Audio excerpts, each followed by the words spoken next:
Hi, in this video we are going to show you how to add a new device or hardware into the Wi-Fi Marketing Guest Wi-Fi software. To do this, please head over to the menu on the left hand side and click Devices. You will then be presented with this page and quite simply click Add New Device.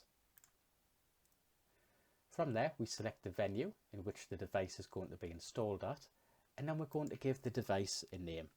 In this case we'll call it Test Device. This then unlocks all of the different options in terms of the hardware and the manufacturers that we support.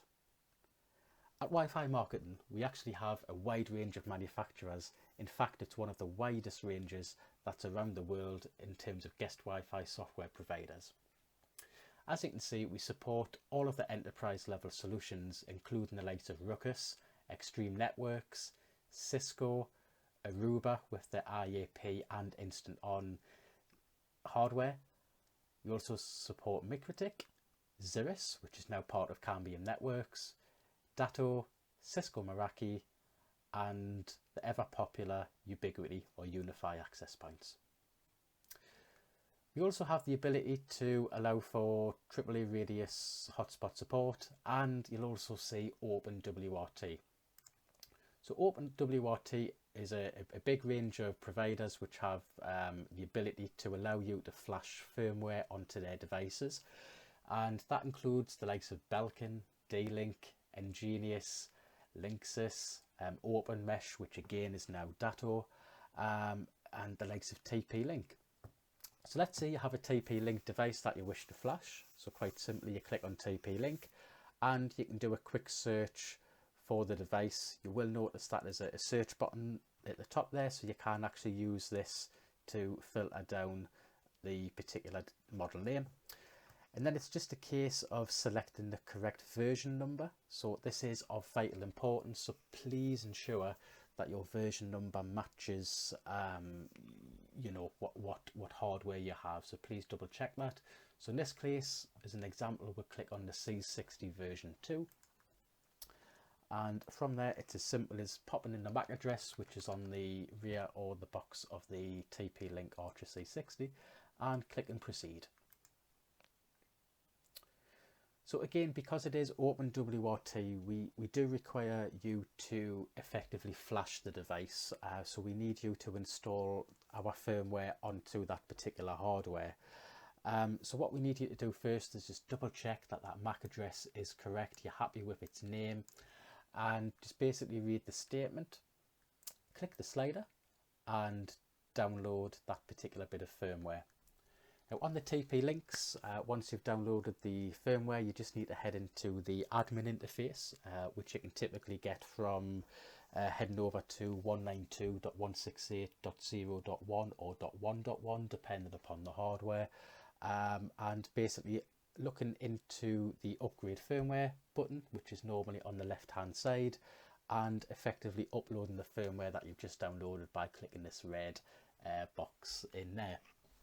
The firmware itself typically takes around 5 minutes to upload to the device, and then it will take another further 5 minutes to then effectively show the splash page that you have designed within the Wi-Fi Marketing Guest Wi-Fi platform. So once you're happy that you've downloaded the firmware, just click Confirm Setup, and effectively the hardware is now listed within that particular section here on the website. So depending upon the manufacturer, we can sometimes get the status of that particular device, and we can also see if the device supports presence.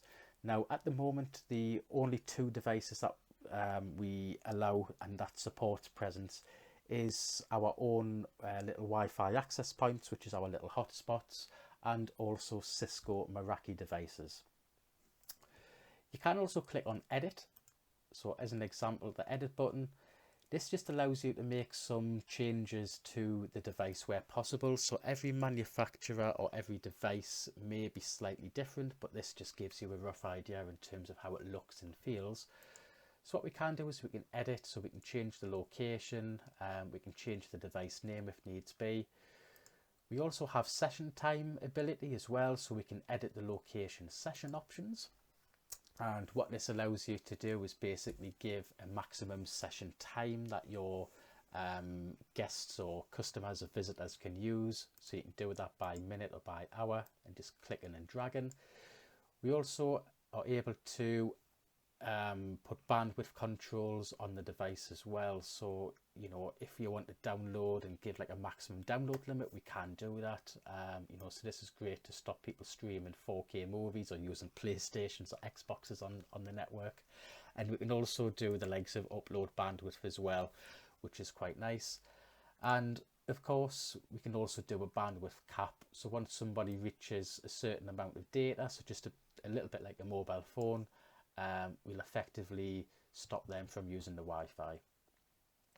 Of course, we can also whitelist and blacklist a device as well.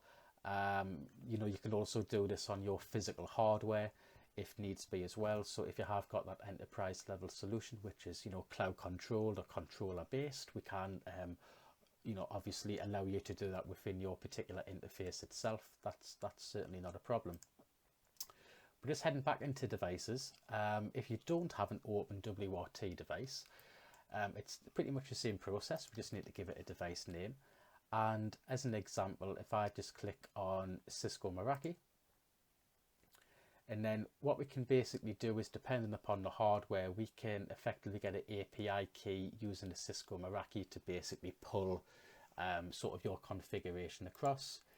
If it's something like a MikroTik or a Unify or even an Aruba, all that we need to basically do is you just need to fill in the hardware of what you've got, click proceed, and if I just quickly give that another hardware name, and effectively double check the MAC address, click confirm setup, and then what we need you to do is then email support@wifimarketing.co.uk, and that will then get you a PDF guide, and will then guide you through how to configure your wireless access points from that point on in.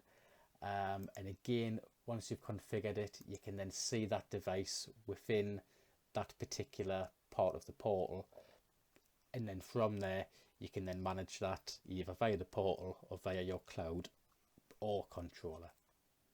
So that was just a quick and short video on adding the new devices.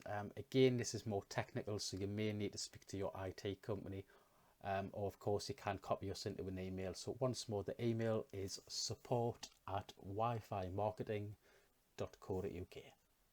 Thanks for watching.